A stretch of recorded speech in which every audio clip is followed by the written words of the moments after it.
tersaji pada paket puncak pada malam hari ini. Sungai Pesisir berhadapan dengan Bayangkara Pati.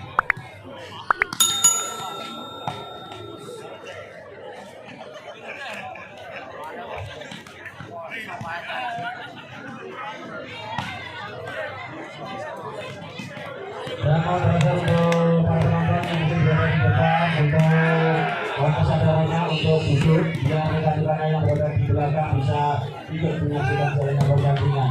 Terima kasih.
Ada di apa sih penonton sudah ada pikir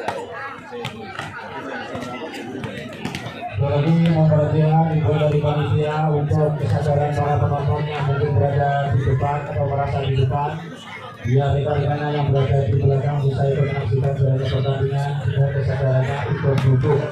Sekali lagi bagi kesadaran untuk para penonton yang berada di depan, juga dari panitia untuk duduk.